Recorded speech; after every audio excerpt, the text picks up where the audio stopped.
मी सुरुवातीला Jawaharlal Nehru polytechnic college येथे प्राध्यापक म्हणून, त्याच्यानंतर माधवराव पाटील हायस्कूल राजगडनगर येथे शिक्षक म्हणून, त्याच्यानंतर CRPFचे केंद्रीय विद्यालय इथं उपप्राचार्य म्हणून, त्याच्यानंतर बालविद्या मंदिर हायस्कूल परभणी हे नामांकित शाळेमध्ये शिक्षक म्हणून, त्यानंतर इंदिरा गांधी DED कॉलेजला प्राचार्य म्हणून आणि शंकरराव चव्हाण DED कॉलेजला प्रधान अध्यापकाचार्य म्हणून, आणि आता सध्या महात्मा फुले हायस्कूल बाबानगर विजयनगर येथे सहशिक्षक म्हणून कार्यरत होतो. आणि आज 30 तारखेला कालच्या मी नियत वयोमानानुसार सेवानिवृत्त होत आहे.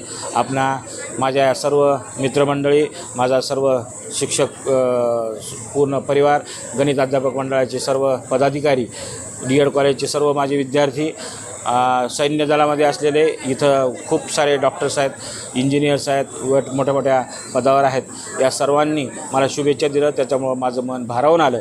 माझ्या सर्व सहकारी, माझ्या कुटुंबातले माझे मोठे भाऊ, माझा छोटा भाऊ डॉक्टर, माझ्या बहिणी दोन्ही इथं आलेल्या आहेत, माझी साडू, माझी अर्धांगिनी, माझी मुलं, हे सर्व आणि त्यातल्या सर्व माझा मित्रपरिवार जे सतत माझ्यावर प्रेम करत असतात, या सर्वांनी मला ही संधी दिली आणि याच्यामुळंच हा कार्यक्रम असा आपण भव्य दिव्य करू शकलो. सर्वांच्या शुभेच्छा मला मिळाल्या, त्याबद्दल सर्वांचे पुन्हा एकदा धन्यवाद मानतो आणि थांबतो. सेवानिवृत्तीच्या नंतरच्या आयुष्यात काय नियोजन? तसं भरपूर वेगवेगळ्या आयडियाज डोक्यामध्ये आहेत. कोणती तरी एक माझी जी अगोदरची जुनी बॅच आहे, सैनिक स्कूल सातारासाठी नवोदय स्कॉलरशिप, RIMC राष्ट्रीय इंडियन मिलिटरी कॉलेज डेहराडून, याच्यासाठी परत प्रिपरेशन करावं आणि विद्यार्थ्यांना एका चांगल्या पदावर घेऊन जावं, ही एक आत्मीय भावना आहे माझ्या मनात. आणि त्याचप्रमाणे गरीब विद्यार्थ्यांसाठी कोचिंग क्लासेस सुरू करावं, त्यांना वेगवेगळ्या पदापर्यंत आपल्याला नेता येईल, या दृष्टीनं मी पुढेही कार्य करत राहीन.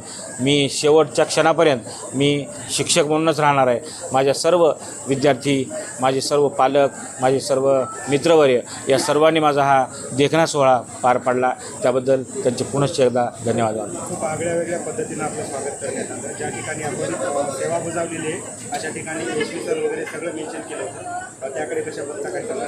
माझा जन्म 1968चा, त्यानंतर आमचं लग्न झालं 1996ला, त्यानंतर 1998ला माझी मुलगी इंजिनियर असलेली कुमारी स्नेहल ही जन्माला आली. त्यानंतर 2004ला माझा मुलगा, जो की आता शेवटच्या इयरला आहे, EI करतो आहे, आणि आज 2026 या वर्षी मी नियत वयोमानानुसार सेवानिवृत्त होत आहे.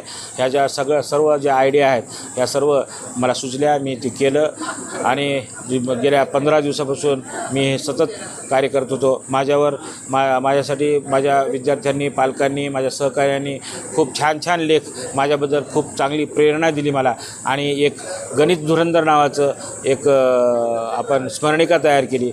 खूप सर्वांना ते वाचनीय आहे, सर्वांनी ते वाचावी. सर्वांच्या शुभेच्छाबद्दल पुनश्च एकदा धन्यवाद.